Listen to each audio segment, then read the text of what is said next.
हरियाणा विधानसभा चुनाव के नतीजों से कांग्रेस को जबरदस्त झटका लगा है। चुनाव के पहले प्रदेश में जो हवा चल रही थी वो कांग्रेस के पक्ष में थी। उसके बावजूद बीजेपी की ऐतिहासिक जीत ने कांग्रेस को ऐसी पटखनी दी कि कांग्रेस के साथी रंग बदलने लग गए। कांग्रेस की हार पर इंडिया गठबंधन में भी फूट पड़ती दिख रही है।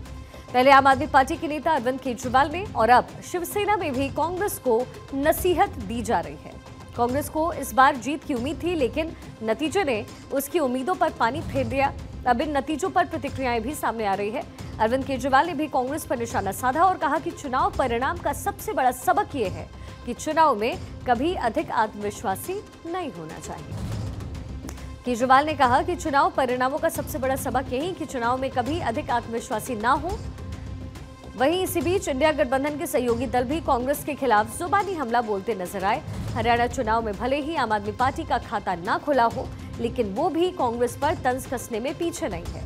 पहले पार्टी सुप्रीमो अरविंद केजरीवाल ने कांग्रेस पर निशाना साधा, तो अब राज्यसभा सांसद राघव चड्ढा ने हरियाणा विधानसभा चुनाव में कांग्रेस को मिली शिकस्त पर शायराना अंदाज में तंज कसा है।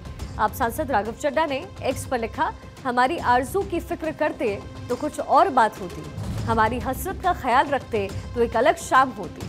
आज वो भी पछता रहा होगा मेरा साथ छोड़कर, अगर साथ साथ चलते तो कुछ और बात होती। उन्होंने इशारों में ये कहने की कोशिश की कि अगर हरियाणा में आम आदमी पार्टी और कांग्रेस ने गठबंधन पर चुनाव लड़ा होता तो आज हम जीत का परचम लहरा रहे होते, मगर अफसोस ऐसा नहीं हुआ।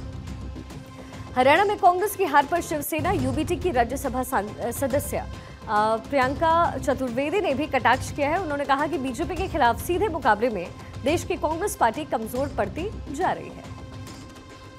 हरियाणा में मैं मानती हूँ कि सही में आत्मचिंतन करने का विषय है कि एक जीती हुई बाजी हारे हैं तो क्या कारण रहे होंगे, क्यों रहे होंगे, किस वजह से रहे होंगे और क्यों ऐसा है। जैसे हमने मध्य प्रदेश में भी देखा है, हम हरियाणा में भी देख रहे हैं कि क्यों ऐसा है। जब कहीं ना कहीं एक डायरेक्ट फाइट आती है, चुनौती आती है, तो भारतीय जनता पार्टी उसमें विजयी साबित होती है।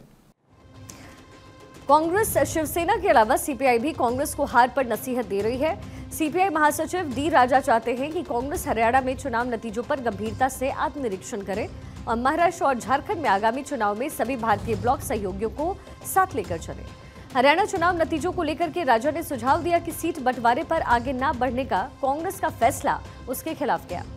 कांग्रेस महाराष्ट्र में सीट बंटवारे के लिए शिवसेना, यूबीटी और शरद पवार के नेतृत्व वाली एनसीपी एसपी के साथ बातचीत कर रही है, लेकिन अभी तक बात बनी नहीं। तो वहीं दूसरी तरफ दिल्ली विधानसभा चुनाव को लेकर के भी राहुल गांधी के लिए एक और बुरी खबर आई। हरियाणा में आम आदमी पार्टी के साथ गठबंधन न होने का नतीजा कांग्रेस ने देख लिया और अब दिल्ली विधानसभा चुनाव में भी हरियाणा हार का असर दिख सकता है। हरियाणा में गठबंधन न करने का बदला आम आदमी पार्टी अब कांग्रेस से दिल्ली में जरूर लेगी। आम आदमी पार्टी ने साफ कह दिया है कि दिल्ली चुनाव में वो कांग्रेस के साथ गठबंधन नहीं करेगी। उनका कहना है कि दिल्ली चुनाव में पार्टी अकेले ही चुनावी मैदान में उतरेगी। आम आदमी पार्टी की राष्ट्रीय प्रवक्ता प्रियंका कक्कड़ ने कहा कि दिल्ली में आम आदमी पार्टी अकेले चुनाव लड़ेगी। हम दिल्ली में अकेले चुनाव लड़ेंगे। एक तरफ अति आत्मविश्वास से भरी कांग्रेस है और दूसरी तरफ अहंकारी भाजपा। हम दिल्ली में अपनी जनता के बीच सर झुकाकर अपने काम जो हमने 10 साल में किए हैं वो बताएंगे, उनके बेसिस पर हम चुनाव लड़ेंगे।